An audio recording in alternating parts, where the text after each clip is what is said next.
سر آپ کے خیال میں عام آدمی کے لیے آج کل کے دور میں ادب کی کیا اہمیت ہے؟ عام آدمی کے لیے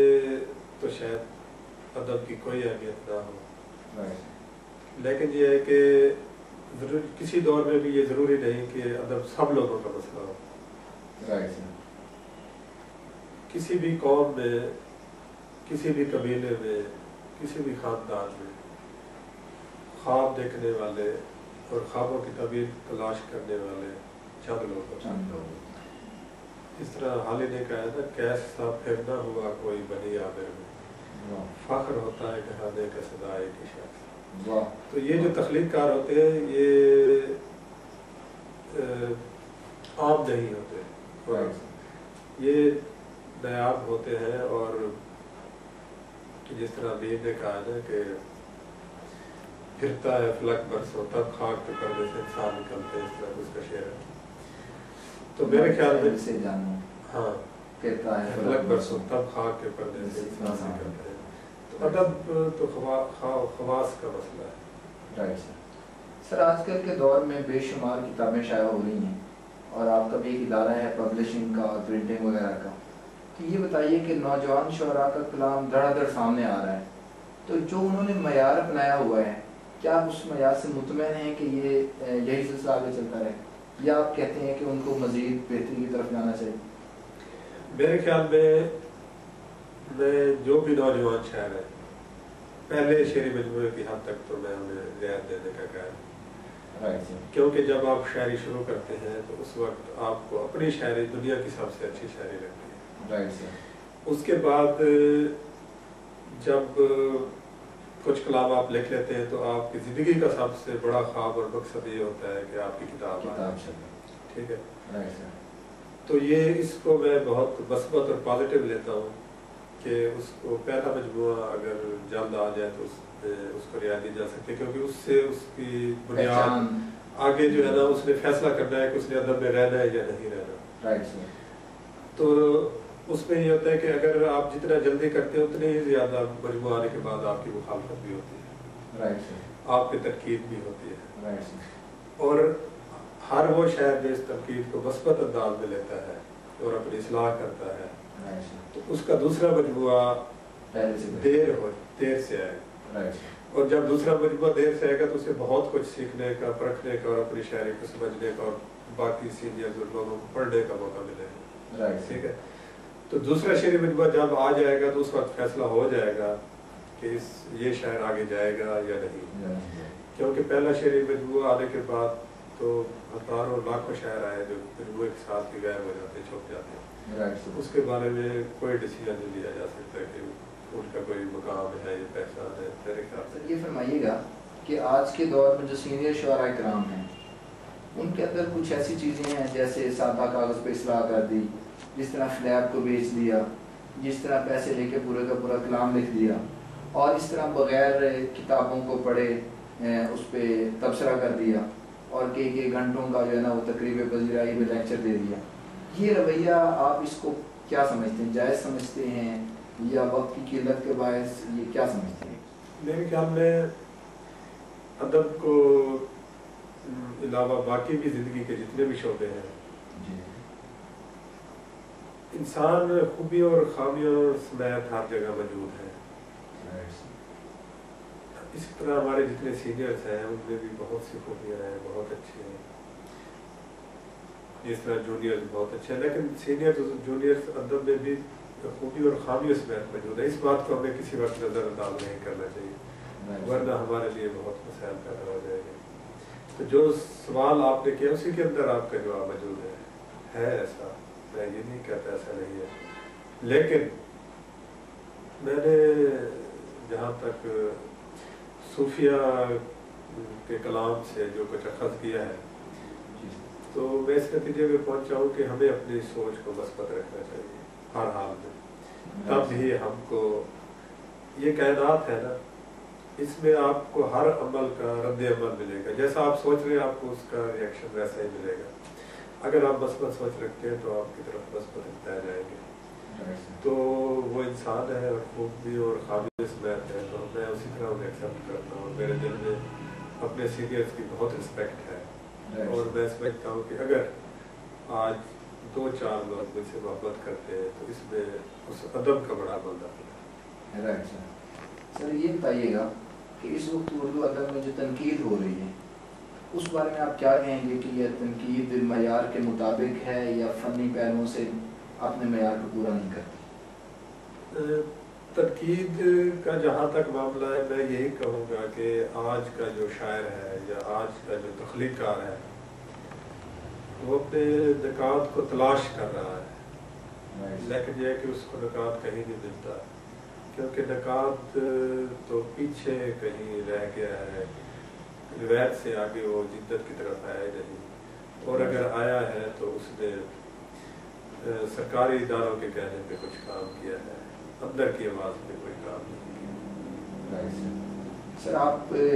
بھی فلیپ لکھتے ہیں اور کافی ساری بکس ہیں جو مارکیٹ میں اویلیبل ہیں جن پہ آپ کے لکھے ہوئے فلیپ موجود ہیں، یہ بتائیے گا کہ آپ فلیپ لکھتے ہوئے آپ کن باتوں کو مد نظر رکھتے ہیں کہ اس شعر میں اگر یہ باتیں ہیں تو مجھے فلیپ لکھنا چاہیے، اگر یہ باتیں موجود نہیں ہیں تو مجھے فلیپ نہیں لکھنا چاہیے بلکہ انکار کر دینا چاہیے؟ اس میں پہلی بات تو یہ ہے کہ آج تک میں نے انکار کسی کو نہیں کیا، کیونکہ کوئی آپ کے پاس آتا ہے تو ایک امید لے کے آتا ہے، خواب لے کے آتا ہے، تو یہ جو امید ہے اس کے ختم ہو جانے کا اور جو خواب ہے اس کے ٹوٹ جانے کا ڈر ہمیشہ میرے دل میں رہا ہے۔ اگر تو شاعری بے وزن ہو، یہ بات میں زور دے کے کہہ رہا ہوں کیونکہ کافی فلیپوں پہ غلط فہمی بھی ہوئی شعراء کو، اور انہوں نے یہ کہا کہ یہ بے وزن شاعری پہ فلیپ لکھ دیا، تو اس لیے اپنی بات کو میں دہرا رہا ہوں۔ اگر تو شاعری بے وزن ہو تو میں اس شاعر کی شخصیت کے حوالے سے چند باتیں لکھ دیا کرتا ہوں اور اسے بتا دیا کرتا ہوں کہ یہ شاعری بے وزن ہے، اس کو اگر تم بہتر کر کے لاؤ تو اس بارے میں بات ہو جائے گی۔ اور جو نوجوان آتے ہیں تو میں نے اس غرض سے لکھا ہے کہ ان کی حوصلہ افزائی کی جائے، کیونکہ اگر آپ کو مایوس کریں گے تو میرے خیال میں بہتر نتائج نہیں آئیں گے۔ تو اس حوصلہ افزائی کا میں نے دیکھا کہ یہ نتیجہ ہوا کہ ان میں اکثر تو آپ مجھ سے بھی بڑی اچھی شاعری کرتے ہیں۔ سر یہ بتائیے گا کہ اب اکثر جو شعراء ہیں وہ پبلشنگ اور پرنٹنگ کے ادارے کھول کے بیٹھ گئے ہیں اور وہ کوشش کرتے ہیں کہ اس طرح سے جو ہے نا وہ پبلک میں ہم رہیں، چاہے ان کا کلام معیاری ہو یا غیر معیاری ہو،